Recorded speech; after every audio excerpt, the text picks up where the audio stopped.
did the impossible. She survived. 18 years, handcuffed, held captive in a backyard by a sex offender. An all-new interview about how you turn your terror into triumph. It just makes you want to dance, doesn't it? The two daughters she gave birth to, now grown. How she feels about finding love today. And the unlikely video she wants everyone to watch to understand how you can save a life. Lessons for everyone about finding joy every day. J.C. Dugard, Freedom, My Book of Firsts.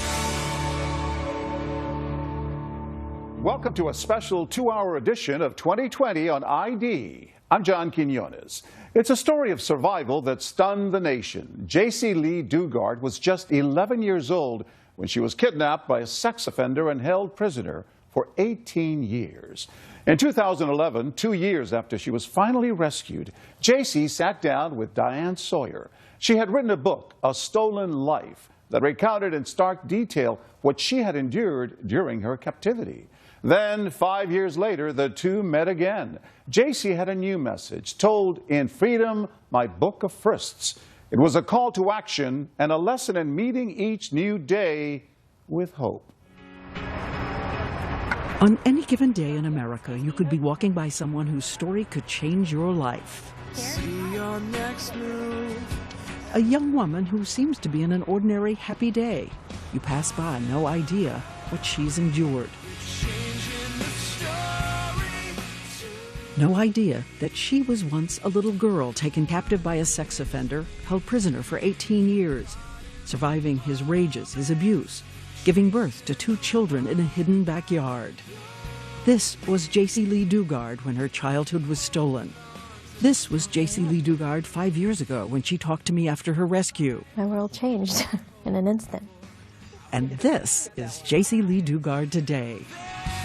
Re-emerging out of her privacy with lessons she's learned in the past 5 years. Thank you. About transforming suffering into joy every single day.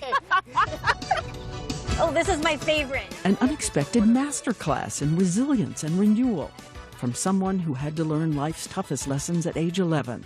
Look at her. It's as if time stopped. Do you feel 35? 36. I'm 36. closer to 40. Oh. Say I look a little bit older, please. Sorry. I feel old. I feel like I've lived a lot of lifetimes, you know, and I don't really, I don't know, I don't really put an age to myself. When you look in the mirror, do you? Yes. You do? No, I mean, like when you look in the mirror, do you? Yes. Even her face, in some ways, a constant reminder of the time stolen from her. All those years as a captive in a predator's backyard, a prisoner inside a shed. Your skin. No sun for 18 years. But you said your eyes are still very sensitive to light. Yeah, very, very sensitive to sunlight. A scar, invisible to the world. Scars she says she accepts in the life she now lives with her mother and her daughters, the one she gave birth to in captivity. I don't think there's anything inside me that isn't in anybody else. It's taken a lot of time, and it hasn't come overnight. You know, you have to put in the hard work and cry and for sure laugh about everything that you can. She says sometimes you can only find the light by looking straight through the dark memories. What it was like being in the backyard, it's always there in the back of my mind. Never really goes away. The backyard, that's always how you call it? The fences. The prison backyard. There is no way to tell you about the triumph of J.C. Dugard today without taking you back. Hello? To those last moments when she was still a safe and happy little girl. An 11-year-old who loved her mom, her little sister, a cat named Monkey, and school and books and stories, and by holding on to the memory of everything she loved, survived and would triumph after a battle in a monstrous backyard, where a convicted sex offender let out of prison early Philip Garrido and his wife Nancy, kidnapped her, handcuffed her, imprisoned her, forced her to give birth outside. And over again, dozens of times, law enforcement would miss the easy opportunities to find and save her. For 18 years, she'd be forbidden to say her own name. So this is how her book, A Stolen Life, begins. Let's get one thing straight. My name is J.C. Lee Dugard. I was kidnapped by a stranger at age 11, and I want Philip Garrido to know that I no longer have to keep his secret. You would never know what she survived, Oh, my pine cone? unless you notice how her face changes when she speaks of the past. And the charm around her neck, it's a pine cone. Back then, it was the last thing I touched. You know, the last grip on me. Now it's a symbol of hope and new beginnings, and that there is life after something tragic. It is June 10th, 1991. J.C. Dugard wakes up in this house in Lake Tahoe, California, where her family's moved because it's a safe place to live. She's in the 5th grade and remembers worrying about the field trip coming up because she's so shy. Remembers dressing in her favorite all-pink outfit. And she remembers the mom she absolutely adores had to leave early for her work as a typesetter at a print house and didn't do something she said she would do. She said that she'd give me a kiss goodbye. She didn't. I wasn't mad. I just, thought I'd catch her when I got home, tell her, you got to give me a kiss next time, She also remembers there was something she had wanted to ask her mom. I wanted to ask my mom if I could shave for the field trip. Shave your legs? Yeah. Big question Didn't want to be for her. embarrassed. Yeah. Didn't want to be embarrassed. So that was the big question on my mind. She walks up the hill from the house to catch the school bus, the way her mother taught her, looking out for traffic. Walked up the side of the hill. That was the safe way to go against traffic. And halfway up, I thought, oh, somebody's looking for directions. A gray car pulls up. A man rolls down the window. And his hand shoots out, and I just feel numb. My whole body is tingly. I don't know what it's from. I fall back in the bushes. She had been paralyzed by a stun gun. I lost control of my bladder. I wasn't even embarrassed. No time to be embarrassed. On the ground, she feels something with sharp edges. That pine cone. The last thing she touches before she comes to, face down on the floor in the back seat of a car. I remember my throat felt very dry and scratchy and like I had been screaming, but I don't remember screaming. The man behind the wheel is that convicted sex offender, and holding her down on the floor in the back is his wife, Nancy. The district attorney believes Nancy scouted the little girl for her husband as a prize. Did they say anything? Did you hear anything? No, not at first. After we were driving for a while, I heard the driver say, "I can't believe we got away with it." And he started laughing. I think I blacked out again or something. It was like the most horrible moment of your life, times 10. 120 miles later, this is where the car stops, a house on a neighborhood street. Garrido tells her to be quiet. I said, I think it's probably one of the only things I said was, my family doesn't have a lot of money, they can't pay the ransom. That's what I kidnap as ransom, right? Yeah. No. Not always. He is 40 years old, 6 feet 4 inches tall, 196 pounds. She is 11, 4 feet 6, 80 pounds. He takes away the pink clothes she dressed in that morning. The only thing she has left is a little ring shaped like a butterfly. She will hide from him for 18 years. There was a pallet on the floor, and then he said he'd be back later. And he shut the studio or the soundproof door, and then the other door with the lock. You heard Remember that lock? Yeah. I can still hear it consciously, or when I'm awake. Just some sounds and smells, and just don't leave you. He warns her there are dogs outside, Dobermans. They'll attack if she tries to escape. She notices there's one window covered with bars and a towel. He leaves. At one point, you get up and you take your teeth and you pull a towel off. I wanted to see where I was. Yeah. I couldn't use my hands. And there was just weeds and some kind of fence. Naked, arms in handcuffs behind her back, she drifts in and out of sleep. crying? I didn't really want to because then you can't wipe them away. You know, then you get all sticky and, you know, I mean, that sounds awful, but, you know, I tried not to cry because I couldn't wipe them away or, you know, and then they get itchy. And She made a note to remember the sound of the train so it would help her mother find her. then later it was just listening to lawnmowers and airplanes, anything for human contact, I guess. I was so lonely. I felt so alone. And 120 miles away in those first hours, a mother who loves her daughter and will never give up is already on television making a plea. It's pretty, young, innocent child. Friends have been searching all day and evening. Police started searching the neighborhood. Police set up a roadblock and go door to door. Her classmates are out in the streets holding up signs. And it's time that she comes home. But all alone, on that first night, J.C. Dugard decides to cling to something that will sustain her.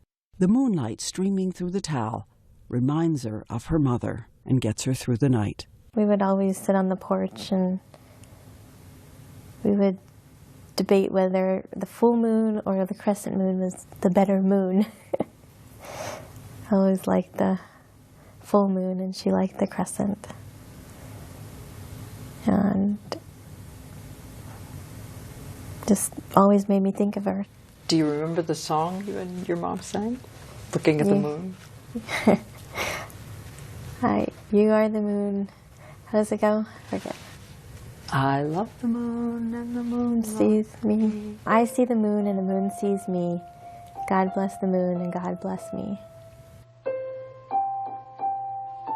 When we come back, a Time that she mother's comes search. home. You were always there.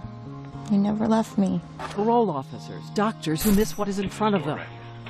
And the story J.C. Dugard will tell for all the victims of sex abuse. A story she says is his shame, not hers. Stare it down until it can't scare you anymore.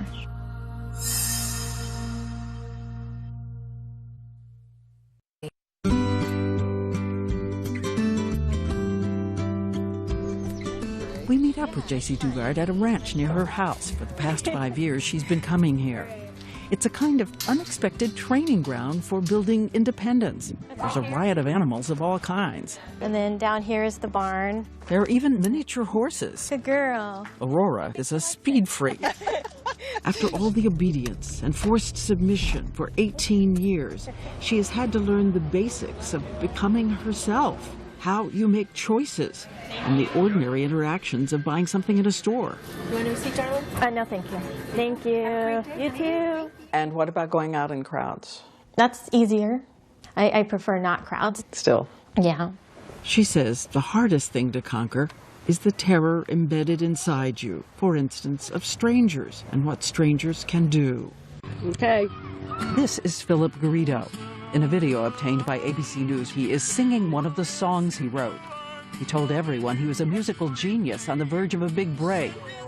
He also claims to be a religious visionary, calling himself the Witness, rambling on about the Bible, saying he was chosen to hear the voices of demon angels in the walls, in the ground, and that he'll save the world. His first arrest was 1972 for raping a 14-year-old girl who was too afraid to testify, so the case collapsed. 5 years later, he took a woman into a rented storage container and raped her for 8 hours. He would be sentenced to 50 years in prison, but for some reason, the parole board decided to release him after just a quarter of that sentence was served. First week, in June 1991, the 11-year-old girl, handcuffed, arms behind her back, is aching, skin rubbed raw. Philip Garrido is her only human contact, and for those first few days he just comes, sits, tells her funny stories, brings her soda and fast food. A classic approach for a pedophile. Then one day, he brings her a treat, a milkshake. She is still in handcuffs. My first taste of pure evil. You knew it was pure evil? Yeah. It is the first day he rapes her. I mean, maybe I didn't register that and go, oh my God, you're evil. But your body and there's something inside of you that knows this is not right. The pain the abject fear. Afterwards, she remembers seeing a trail of ants make their way towards that untouched milkshake. At one point, he gives her a TV, tuned in to QVC. I would fall asleep to the sound of jewelry being sold, but at least it was talking. Her only company is a spider on the wall. She names Bianca. There was not a day that I didn't cry. I felt like there would never, ever be a day that I wouldn't cry again. Garrido threatened to sell her to other people, so she would promise to do more for him. And then, a month and a half after the first rape, he moved her to a new shed and put the stun gun out on the table where she could see it. He told her demon angels, voices in his head, had revealed that she was supposed to help him with his sexual problems. And that you were saving other little girls. Yeah. Yeah, how stupid is that? He cuts out pornography, dresses her up in makeup, mascara, tight dresses. Snatching a little girl and then making her dress up, you know, it's all about control for him, for these other freaks that do this. She has written how he smoked methamphetamine and began the 24-hour marathons of sexual abuse. I remember one night when he dressed me up. She remembers looking in the mirror. All I saw was a frightened girl who I didn't even recognize, with mascara running down her cheeks and the saddest face I had ever glimpsed staring back at me. She's afraid what he'll do if he sees her tears. I did not want to provoke the sleeping dragon. Are there things from the backyard that you still can't confront, that you have not written, that you have not even allowed yourself to say? No, I've let it all out, because you can't keep that kind of stuff inside. It is not her shame. Those things happen to her. They're not who she is. This is J.C. Dugard's therapist, Dr. Rebecca Bailey, who says you have to stare fear in the face until it cannot hurt you anymore. She wrote again about the sexual abuse. Did you ever feel like saying to her, don't write anymore, don't talk about it anymore, let that go? No, because I think one of the most important things of working with survivors of abduction is allowing them to have choices in every single thing they do. So I never thought she wrote too much about it or too little. I think she wrote just what she needed to do for her. What's the most haunting memory? That lock, hearing the lock. I know I said that earlier, but for some reason that. And the bed, it was a squeaky bed. Squeaky pull-out bed. I guess the noise, the sounds. It's weird what sticks in your head, but sounds. How did you stay sane? I don't know. I was still alive. There was still hope. Still hope. I'm trying to imagine how you are coping. I'm trying to imagine. I don't know. I can imagine being beaten to death, you know, and you can imagine being kidnapped and raped, you know, so it's just, you just do what you have to do to survive. She says she is telling her story so that the thousands of other survivors of sexual abuse know that survival is your strength, not your shame. It's that T.S. Eliot quote you have in your book. Yeah, I had about hope. Thinking I have to hope in something. Hope was in the wrong place. But sometimes you just have to hold on to any kind of hope to survive. When we come back, a mother moving heaven and earth to find her child, and 7 months into JC's imprisonment, In some ways, she's just as evil as Philip. a new jailer, new fears. Very twisted minds.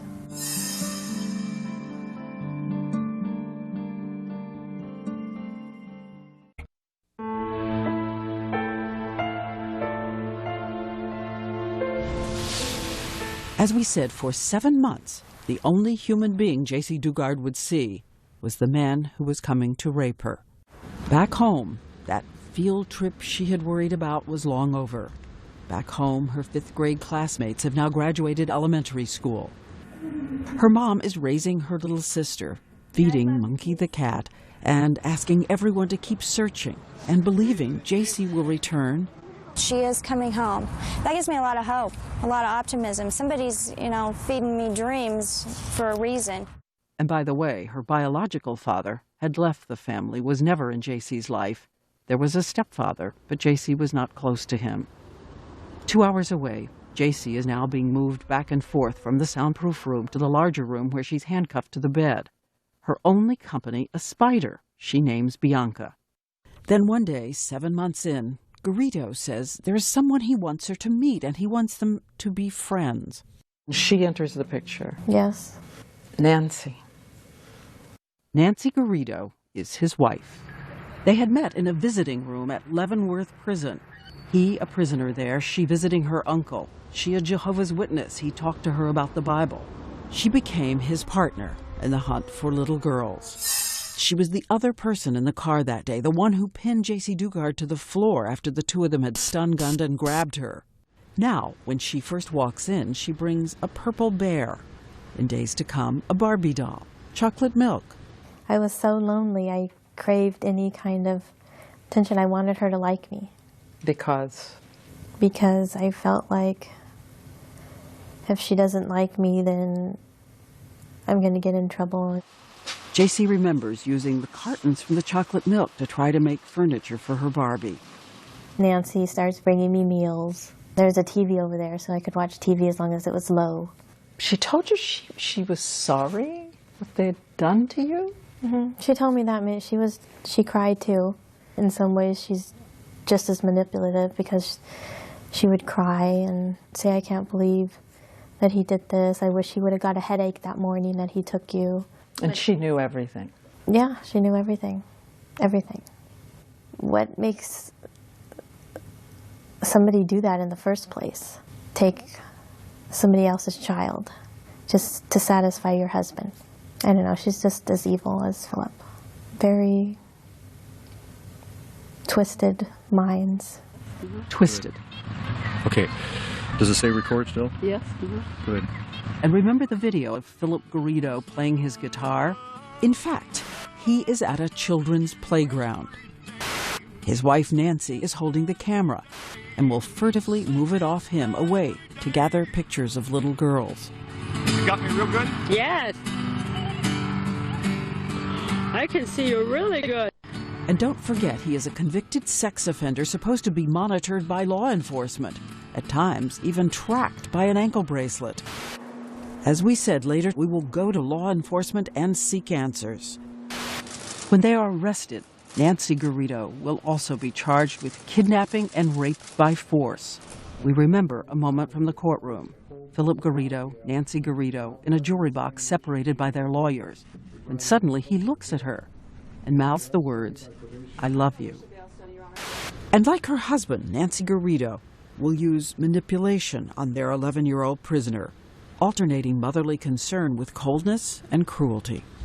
Jealous. Very jealous of me for some reason. Like I wanted her husband to rape me. Very jealous and sick. She worked by day as an aide in a nursing home. But when Philip Garrido vanished for a month, she replaced him as jailer. A whole month? He's gone. Yeah, she said that he was on an island with a friend, but he was actually sent back to prison. Only for failing a drug test. So it's the two of you? Yeah. She would lock us in every night. She wanted to watch this scary movie called The Unborn. It was awful. It was very scary. And then she would leave in the morning and lock the door.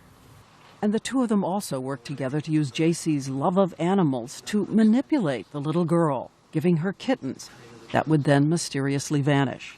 Well, it was Tigger, and then it was Snowy, who, I don't know what happened to her. Another kitten was named Eclipse, a girl kitten. JC loved so much she asked for paper and a pen to make a little diary. She writes how grateful she was for the little kitten and how much the Garridos told her they paid for her, adding, last night I started to cry and she heard me. She came to me and sat next to me, and after that I felt a little better. She means more to me than my own life. I see her love for me. And every entry is studied with a little heart on a string, like a balloon. The little kitten Eclipse would also disappear during one of Garrido's drug-filled runs. Garrido happened to notice that his captive had signed her name, JC, on that journal. I actually wrote my name, Mm-hmm. and I tore it out when he saw it. Because he said you had to. Yes, and that was the last time. The last time for 18 years she'd be allowed to write or speak her name. Losing her name and fighting to hold on to the memory of the face that is keeping her alive, her mom. I wanted to see her more than anything. And worried you'd forget. Worried I'd forget what she looked like or what she sounded like. Would she forget me? Would she want you after this?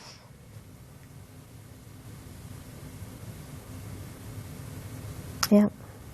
Being a mom now, you know, I know that she never forgot about me because I can never forget about my kids. But, you know, when you're a kid and you think you're easily forgettable. And her mother, Terry, is also fighting to hold on as 1 year passes, and then a second. She's alone except for her own family and friends, some of whom quit their jobs to help her. On TV, she shows JC's room untouched since her disappearance. It's where Terry says she goes to pray every night. Even though she's not here, she's still in my heart.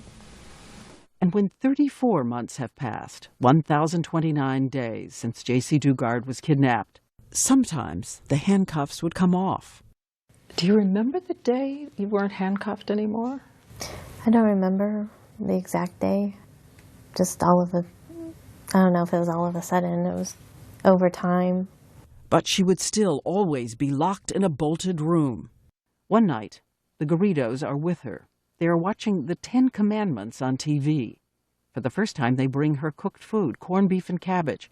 It's Easter, 1994. And then they tell you they think you're pregnant. Yeah. 4.5 months pregnant, 13 years old.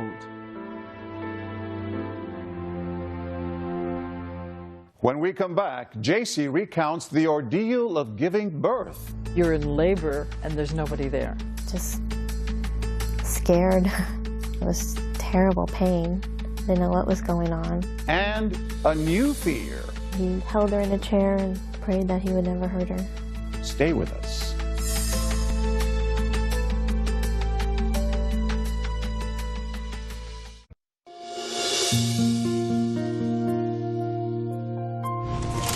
Do you trust me to drive? Kind of. Take a drive with JC Dugard. Happy? Then somehow everything means more. Like a room without a roof. I like that part. Me too. A room without a roof is awesome. That happiness is the truth. And then when we're on the road, we see something that seems right out of a children's story. Oh, so hot. Oh my gosh, there's a deer. And a deer? Oh, there's a baby deer. You'll have to imagine what we saw. A mother deer like a ballerina leaping across the road into the forest. Another baby deer. And right behind her, 2 little babies joyfully vaulting into the trees. That was me and my girls. Her 2 girls born in that backyard, now all grown up and thriving. 5 years ago, she told me about being a child herself and seeing her first baby. Did you have any idea what it meant to give birth? No, I had never seen it happen. She will have no medical care. She's bewildered by what her body is doing, and the doors to the outside are bolted. No sun, no sky. She learns the link between sex and pregnancy from TV. There was this show that he would talk about a lot, Growing Up Baby or something like that. So I'd watch that, and he was watching birthing videos and just learned. And he said that he would read up on it and he would do it? Yeah. August 18th, 1994, you're how old? 14. Having a baby in a backyard. Yep, I did. She is locked in, alone, watching Dr. Quinn Medicine Woman when she feels the first sharp pain. You're in labor and there's nobody there. I didn't know I was You're in labor, locked up? but yeah, I was still, locked at that time. Just scared. It was terrible pain. I didn't know what was going on. Hadn't seen anybody all day. She will be in labor all by herself for hours. Finally, the Garridos return. They give her codeine. The labor continues for another 12 hours, and with a complication, the baby is still inside her. Philip Garrido uses his hand to unwrap the umbilical cord from the baby's neck. He had seen that on one of the shows, that's what you do, because she wasn't coming out. So he did that, and she came out, and then I saw her. She was beautiful.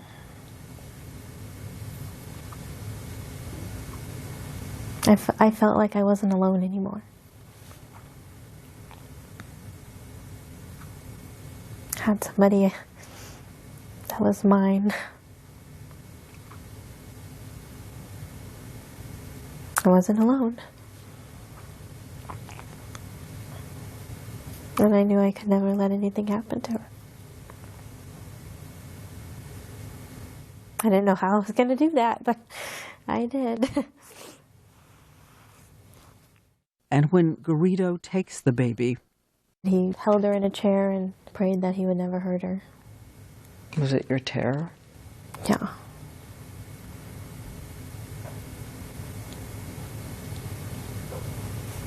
Every day. No doctors to help, no experience, no nutrition. As a 14-year-old girl breastfeeds her baby and cares for her as best she can. And impossibly, 3 years later in that same backyard, she will once again give birth, survive, and so will her second little girl. And I have a second person to love and to love me. She now has 2 children locked in a room with her. She will breastfeed a total of 6 years straight and watches TV to learn everything she can about being a good mother. Years into her ordeal, for the first time, she will be given a tiny measure of freedom. Garrido builds a fence walling off the entire backyard and places a little tent outside. And one day, she writes, she gets to walk outside for the first time in 6 years. I can feel it, she writes, the sun warm on my face. And experts who study survival say nearly all those who make it through long seasons in hell find some way to create meaning no matter the reality of their day. Amid the trash and squalor. You planted little flowers. Yeah, I like to garden. This was your garden? Yep. Even little flowers in the tent. And she hoards the children's books they gave her. She has an idea. For her girls, she'll create a little school. We had math, social studies, English, and history was the other one. And I would teach them the best I could. I only had a 5th grade education, so my math wasn't my strongest suit.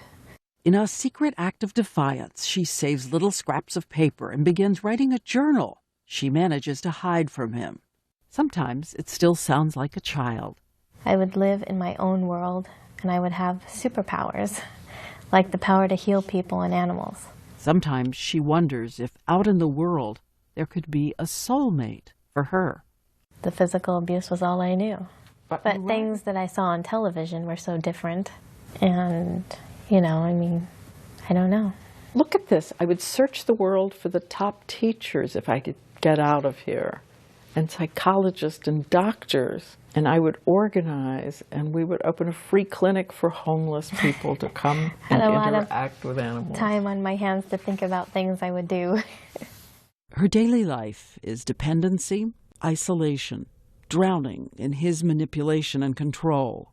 And the constant insistence for her and the girls there is only danger outside the fence in the unknown. J.C. Dugard writes Garrido often erupts with anger, inexplicable rants about her behavior, which she keeps trying to alter in order to subdue his moods. She says she had to study his rages, his demands, and writes about animals in the wild that play dead to survive. I was a predator and prey, very much prey, obviously. But predator too, I really had to analyze him and stay alert, stay sane. And then one day, Garrido tells her she has to help him make Nancy feel better. So he's decided that from now on, Nancy will be the girl's mom. J.C. is just to be the sister. She has nothing of her own. She later writes in her journal, I want to be free to come and go as I please, free to say I have a family, free. Free to have my family. And next, the great mystery. Why didn't she try to escape? Did you think about taking those two girls and running?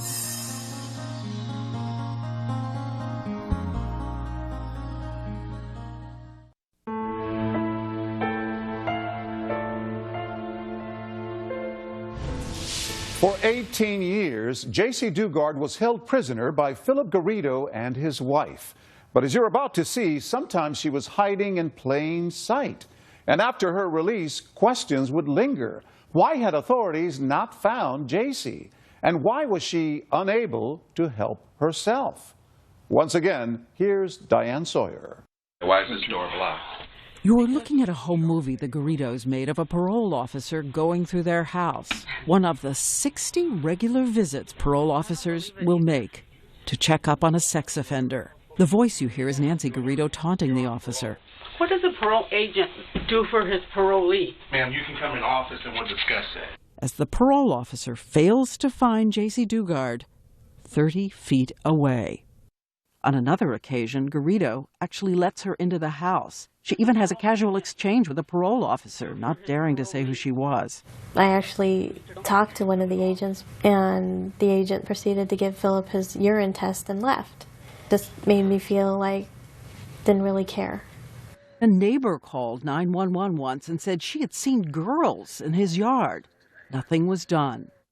And so more and more years go by, summers, fall, winter. J.C. Dugard's little friends from the 5th grade are now entering college. She has been told to take a new name. Who were you? I was Alyssa. I liked the actor Alyssa Milano and Who's the Boss. I couldn't be J.C., so I picked another name. And who were you inside when you would be out among people? Hiding. Afraid I'm going to make a mistake and do something wrong. And no one seemed to see you? No, nobody noticed. She said by then she'd gained weight and her blonde hair had turned brown. Did you know that there was an artist's attempt to imagine what you looked like? What do you think? I don't think it looks like me. When she became 17, both babies now born, Garrido's sexual interest was over, but not his hold on her. When we talked 5 years ago, we think you can almost see something haunting her as she looks back at who she was then. Did you think about taking those two girls and running? I'm sure I did, but it wasn't something I felt I could do. Because?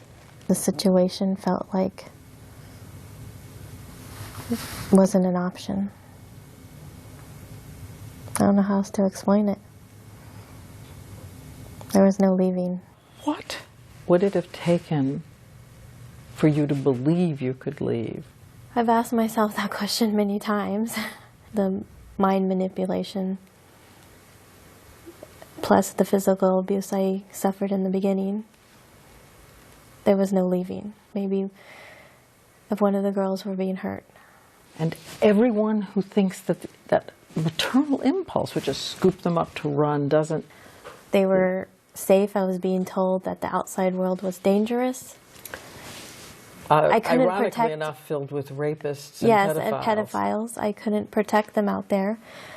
It's like what I knew was safe, the unknown that was out there was terrifying, especially when thinking about the girls. Garrido had built fences around her so much higher than the ones we can see. And even when she's in her 20s, Garrido has started a printing business and she's designing cards and invitations on a computer with internet. Her mother is on her mind, but her hands are still unable to move. He said that the computer keeps track of all that stuff and he could see that. A couple of clicks. A couple of clicks. But you never... I never did it.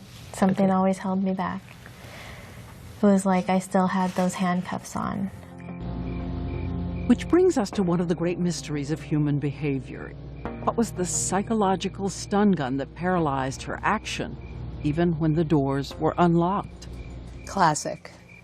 Classic. Manipulation, being responsible for everything from time to food to human companionship. And you see it over and over again. You do see it over and over again. Her therapist, Dr. Rebecca Bailey, says what happened is a kind of coping and adaptive helplessness. It comes with years of abuse, when emotional handcuffs become stronger than tangible ones, when wielded by an expert predator. Which is why J.C. Dugard says she's on a kind of mission today to change the way we talk about victims. She's even been invited to speak at Yale and Harvard and Mass General. Hi, everyone. My name is J.C. Dugard. Reminding everyone what terror does to you and how many children never make it back alive. She's outraged by a phrase used often in this country. She says the phrase implies that children cracked by terror and abuse become affectionate toward their captors. The term is Stockholm Syndrome. Is it Stockholm Syndrome? Stockholm Syndrome. Stockholm Syndrome, which means she developed a bond with her abductor. Bond gets deeper the longer the person's held in captivity. Stockholm Syndrome was first used in the 1970s in Sweden to describe a connection hostages formed with bank robbers there. Why do you hate the phrase Stockholm Syndrome so much?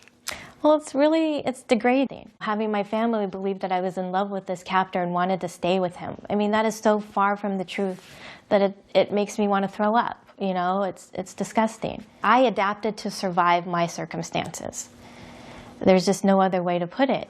What was he to you? He was always my captor. You know, I never forgot that. Never forgot that. But even as J.C. Dugard was drowning in the undertow of Philip Garrida's paranoia and control, she managed to cling so fiercely to her fading memories of mother, love, and hope. And look again at her secret journals, where she makes a little list of dreams for the future. First thing on the list. See my mom. See my mom.